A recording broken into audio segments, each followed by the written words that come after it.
Hey everyone, today I'm joined with Spring Ma. She is part of the National Canadian Squash team and one of the ranked players in the world. So yeah, thank you so much, Spring, for joining me today. Yeah, of course, my pleasure. So just I'll have a few questions for you. Try to answer them, and yeah, we'll get started then. Probably my first question for you is something I really did want to ask you is why squash? Because it's not really a common sport I see a lot of people playing nowadays. And I know you're obviously talented at a lot of sports. You play volleyball and basketball too. So what was it about squash that kind of got you hooked into it to, take it to like a college level, right? Yeah, so I started squash because one of my best friends, he played squash and he was already playing at a really high level. So like one random day, he just brought us to the courts, and at the time I was playing badminton. So Okay. there was some translation. I was able to pick up squash really quickly, and obviously that was really satisfying, and it motivated me to keep playing. And honestly, I loved it since the first time I played it. And ever since then, I've started going competitive very fast. Whereas in badminton, it took me quite a long time to start going traveling and playing badminton. And I love the part of squash where you get to travel and meet Yeah. people, go all around the country and the world to be able to play the sport you love. And the community is just a very encouraging and like welcoming one. So I stuck Yeah. to it. So Yeah, that kind ever of since answered then. my second question then, like what made you stick with it, right? Because I think you said a lot of it's like the environment and how fast you improved and like, Yeah, really getting to do everything you wanted to do with the sport. So yeah. then kind of then since you've had so much success, like what's your regimen and routine like to stay at that, top level? And kind of extending with that, how do you balance it with school? Because I know you take a lot of hard academic courses. So how do you balance like two hyper professional environments? So, my first of all, my routine, my training, is 2 hours per day, 7 days a week, and I would take a day off, every now and then, like every couple of weeks, I would take a day off. And during the summer, I have training camps, from like typically 10 to 4. Same with the spring break, winter break, I do the same. And that kind of just helps me catch up to a lot of girls because I started later. Yeah. And I've kept that schedule, and it's worked for me. Fitness wise, we do fitness conditioning every 3 times per week. So that's also part of my routine. With your second question, how I balance it with school and squash, typically, I try to get things done as soon as possible. And so I prioritize efficiency more. So for me, if I can get things done as quickly as possible, like I don't care if I'm doing it on the car, or if I am like using like a block of time between squash and the next activity. Like I typically would do my work during those like little blocks of time I get between going to places. So that's kind of like how I get things done. And especially when I leave for tournaments, I would do finish my work like on the plane ride, or on the ferry back. So yeah, I try to do things as fast as like soon and as fast as possible. So you basically don't have like a lot of free time, right? It's a lot of the time you're forcing time in for yourself. Yeah, yeah. I typically no. So when I do get a day of like free time where like I can just like dedicate to like maybe like 5 hours to studying, it actually like feels really good to me where I can Mhm. just like sit down um and enjoy the process of studying. I feel like it's kind of like a luxury, but like I like that. I honestly I would prefer that, but that's how I get things done right No, now. that's great because I feel like, with a lot of with you especially, it's kind of when you do have free time, it's good to take, full advantage of it too. So you don't have to study all the time, Spring. You can also relax. No, I don't study all the time. So I do prioritize like hanging out with my friends and stuff. So if I know something's coming up, like I'm gonna hang out with my friends, then Mm, that'll force me to have to do my work beforehand. Like Yeah. I do think like with athletes school, even if you're not an athlete, you should always balance your life with things you enjoy doing, like for the pleasure of it. So, kind of with that then, do you think that a lot of your time management skills and your really great efficiency has to come with, having that kind of balance? How do you think like sport has really influenced your life in a meaningful way, like in terms of balancing your time and like, what valuable skills have you learned? So definitely doing like just as like you said, because of squash, because I'm an athlete, it forced me to have to do things as soon as possible. And I find that when I'm on like or like I'm taking a break um from sports for like maybe a day, that tends to be the day that I'm the least productive, if Mhm. that makes sense. Yeah.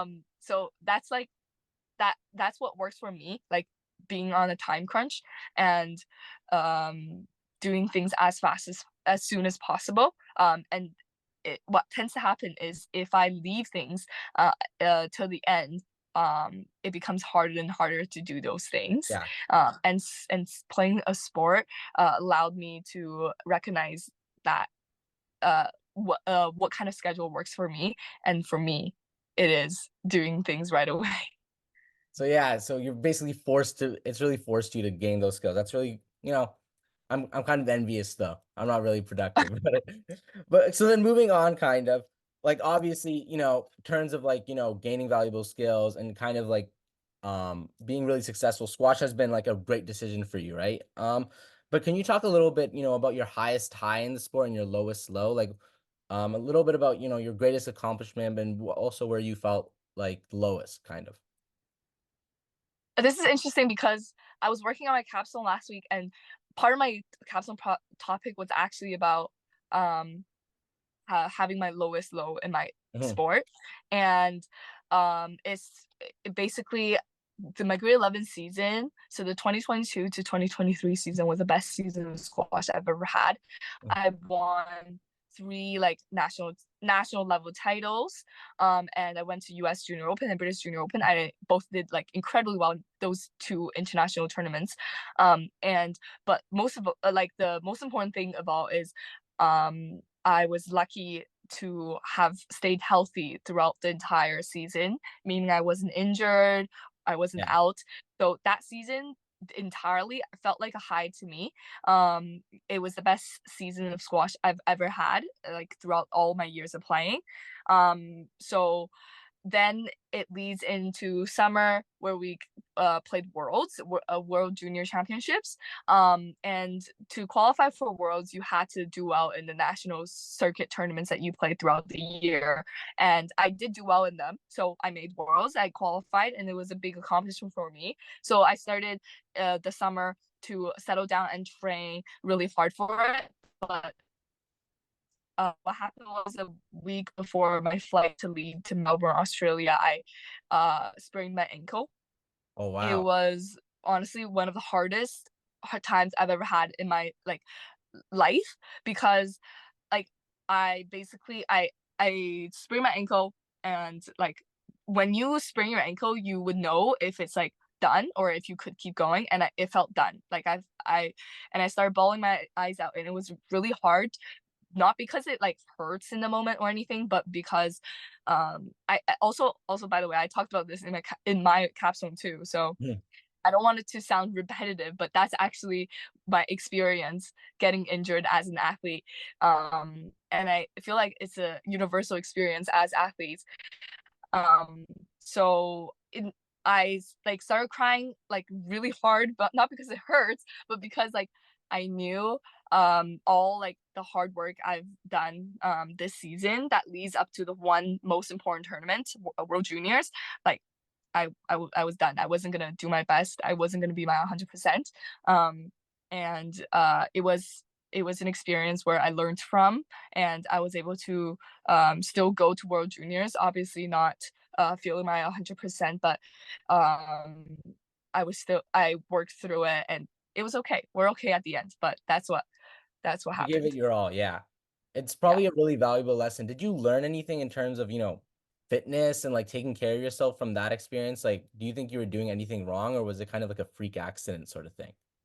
Yeah, so yes, always there's always learning experiences from every single like little thing in sports. For me, it was I always warm up before I play. Yeah. But in the summer, during summer training camps, we have a lunch break in between, where we have 45 minutes off. So you're complete cool down. And you're supposed to do a little bit of warm up on your own, a little again when you get on court. But that day I just didn't. Um, and it definitely contributed to the injury. Not entirely, but um, now from now on, like every time I hop on court, I have to have warmed up. Yeah. Um, Even after like taking like a break, like after cool down, you have to warm yourself back up again to play. You can't skip any steps. That's probably a major thing that you learned from that experience too. So was Yeah, that yeah. kind of then with Worlds and everything, do you still feel like you got the most out of that experience even though you were injured? Were you still proud of yourself for how you performed, or is that still a major regret on your career kind of? Um, so I thought it was gonna be a regret, but honestly, it was. I made. That's a good question. Let me think about it. Um, did I make the most out of it? I made the most out of it with like under the circumstances I was under. Um, I Yeah, I guess it's went kind of in, two questions. decided Yeah. to yeah, I went in, decided to enjoy being at Worlds and enjoy every little bit moment of watching the competition, cheering my teammates on, preparing myself for my own matches, um, and learning how to play with an injury because it's honestly it's a norm for athletes to have to Play through it. Yeah. compete under like having an injury. And that was kind of my like first time doing that with like a bigger injury, and um I still enjoyed being able to see my friends all over the world and be like representing Canada. Um all of that is something that goes beyond like just winning in sports. I feel like especially with squash, just being a part of the community is means a lot more than like winning a match Yeah. or winning the You championship. mentioned that before. Yeah. So I'm happy with how everything turned out. Um, it is it I do think about if things were different. Um, and honestly, things happen the way they're supposed to happen. Yeah. So But it's hard not to think I about just it. had Yeah. to reset. Yeah, I just had to reset and kind of move forward for the next season. And, obviously you'll have a bunch more opportunities to compete on an international stage. So, don't worry, Spring. It's gonna Yeah. happen again. So then, kind of then connecting on to that, do you feel like you accomplished everything you could throughout your squash career? Nationally, internationally. Like, I know that I talking to a lot of other athletes, they have a lot of regrets for how their, you know, high school career went, and they kind of felt like they could have done more in terms of dedication. But do you still but it's a little different for you, right? Because I feel like, you've accomplished a lot. So do you feel like you accomplished everything you could? Um, I And let me think. I'll tell you this now, it's totally okay not to accomplish everything you can, because I feel like everyone has that feeling. But so yeah, answer. It's okay to be honest about this question if that's like, yeah, something you're struggling with. Um, if can we skip this question and come back to it? Yeah, yeah, Or sure, sure. Then okay. since Ocean's not here, and I kind of want to ask you about this. how does it feel like, that both of you guys are at the top, right? Because I know that it might have felt worse if, one of you guys are really good and one of you guys is really bad. And like, but obviously both of you guys are one and two, right? So how does that feel like having her there with you like all the time? Like you're always competing with her, against her, and yeah, how do like just tell me about like that kind of Yeah, yeah, feeling and the emotions and the yeah, experience too. yeah. So another reason why I feel like this ties into the first question too, like why I stuck with squash is because Ocean and I both loved it Yeah. when we started playing, and when we kept playing, we both loved it. We both keep um loving, like we both kept loving the sport, Mhm. and we both kept pushing each other. And when at competitions, when one of us do better and the other one does worse, it does like affect us both. That's why like every moment during training or practice, like even off court, we tend to help each other out and remind each other that if we want to like succeed in this sport, we both have to succeed. um Yeah. at one point, it was during COVID. The motivation level for me was really low because I'm a competitive person and I see results as motivation. So if there is no competition, tournaments, or I'm not competing, Yeah. I tend to drop back from like my motivation level drops back. So that's what happened during COVID. Ocean is not like the same person. So it wasn't the same for Ocean. And looking back, like in retrospect, uh, she was the one that really pushed me to keep, staying fit and going on runs and doing conditioning workouts during when the courts were closed. Um, and that's what I am the most grateful about, for Yeah. having a twin, having somebody there, always reminding you and pushing you, and uh and helping you remember why you love the sport. um so being number one and me being number two in Canada is something that like we both worked for together. Okay. And I wouldn't be number two if she like wasn't there. So You guys are like yeah. the ultimate success story. That's so cool. Like then kind of with that, um, when with Worlds then kind of was she wasn't injured, right? So and you were, so was that kind of like something you felt nagged on her a little bit, like with you being injured, or was she kind of more focused on herself? Uh, Again, I feel like me and Ocean are different people. Me, I tend to depend on others a bit more than Mhm. her. She is a little more independent. She likes she likes working on things alone. She likes, Yeah, um, you were telling me about that at during Europe, yeah. yeah, yeah. So I feel like it didn't affect her that much, but she definitely, like I can't speak for her, but I definitely feel like um uh she was still locked in her own like competitions, and she did really well. Yeah. But again, maybe she just doesn't show it. I don't know. I can't speak for her. Okay, so moving on a little completely then, I wanted to talk a bit about your recruitment then. Um, what was that process like? And was it something that was in the works for a while? Like, were you in contact with Yale for quite some time, or was it kind of like a shock? So our recruiting season's in grade 11. Junior year, you can start reaching out to coaches. Coaches can start emailing you.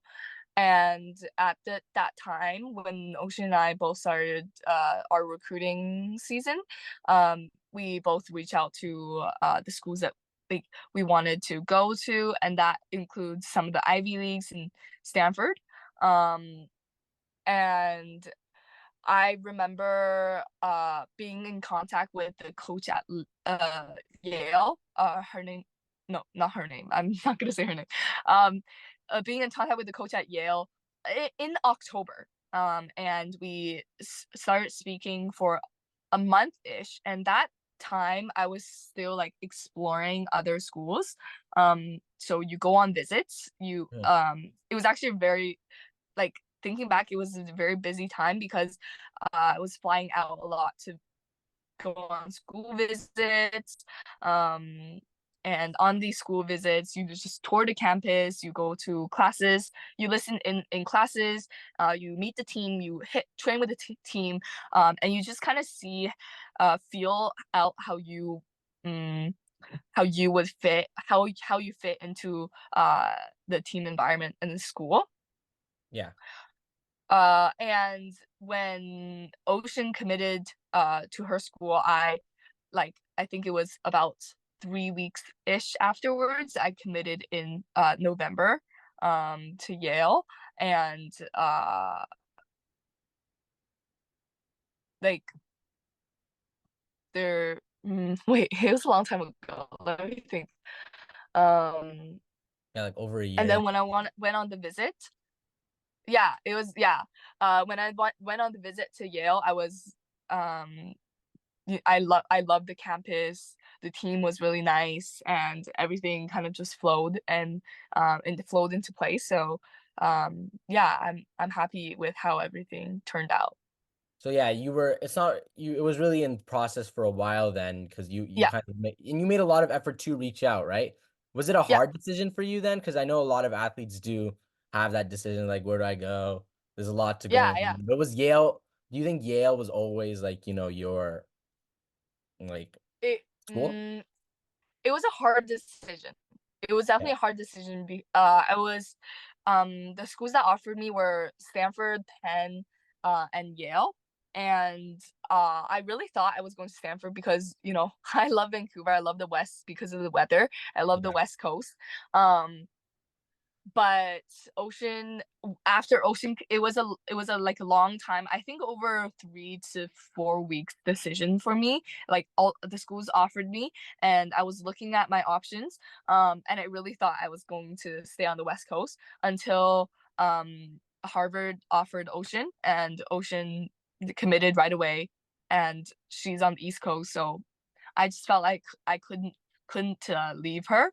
And out of Penn and Yale, uh I enjoyed um I really loved both, but uh uh I felt like Yale was just a better fit for me. So Okay, yeah. mm, yeah, yeah, So it was a hard decision for you then. yeah, But I guess Ocean was yeah. do you think Ocean was It your was. deciding factor, or was there something I guess what you said was that because she went to Harvard, you wanted to stay close to her, right?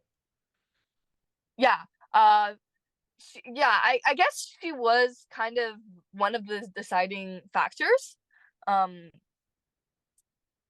uh but also mainly there were also like financial Yeah, yeah. uh decisions around like, you know uh financially, so those two were two big things for me. All right. And then again, taking another like move doing a big move then. I wanted to ask you if you had like any heroes, athletically or like, more mentors that you really looked up to in terms of like, it could be in squash or academically, or maybe just like someone you really look up to that, um, yeah, basically. It could be, like an athlete you look up to, they don't even know you, or like a mentor that you have, but just has there been anyone that's really motivated you to like really succeed? So I'd say there are two, and one that is not more personal is the friend that introduced me to squash. Mhm. Ever since I started playing squash, I really looked up to his work ethic and how focused and determined he is to becoming a great squash player, and that's why Yeah. he's such a great shot squash player. Um, and is that I feel like was more directly inspiring to me because I see him more, and I see the work he puts into it, puts into the sport. whereas I my favorite squash player is Hanya Alhamami. I love the way she plays. I love how she moves on the court very fluidly, and she's very fit. However, I've never met her in real life. I'd love Yeah. to. But her and my best friend who introduced me to squash. All right. And so my final question for you is then, I know I kept you for a while, but it's kind of connecting to that question that you wanted to skip. But if you could go back to grade 8, would you do anything differently? Like like what would you like, has there been anything that you'd want to change, or do you think everything's turned out the way it should have? Um, I feel like my biggest if I could go back to grade 8, I would want to play more tournaments like right away. Because when I started playing squash, um, uh, I held myself back a little bit because Are you I just scared or um compete or it it is part of it is financial. Like, oh is it yeah. worth it to travel that far for a tournament that is very high level, but you probably won't do well in? That's kind of like when I started playing squash. Like, not oh, actually grade 8. Okay. Go back to when I started playing squash then. Okay, sure. Yeah, yeah, Yeah, that's fine. yeah. Is that okay? Yeah. Yeah, yeah, yeah. That that's kind of what I would do. I want to take those opportunities instead. I really felt like that would have made a big difference. Um, Other than that, uh, I wish my squash courts weren't closed closed during COVID, so I could like, because I was on an upwards momentum, kind of like an upwards curve. Oh yeah, the grade 8 during grade COVID happened during grade 8. Like, I felt like I had a really good momentum, and COVID hit. Courts were closed. Tournaments all got canceled. And I really wish that I could have just kept that momentum and not having the need to like rebuild it. Yeah. So this is like I know that was supposed to be the last question, but I want to ask you something myself. I know you said grade 11 was your best year, but what year do you feel like you improved the most? Grade 11. Grade It'll have 11? to be grade 11 because that year there was several milestones. So that year was the year I became number 2 in Canada. I Yeah. was number 3. There was another girl before me, and she had always been like the dominating person in girls junior squash in Canada, like the same age group as us growing up. Mhm. Ocean was first to like kind of exceed her, surpass her. And it took me quite a while, and grade 11 year was a year I became and passed her in rankings.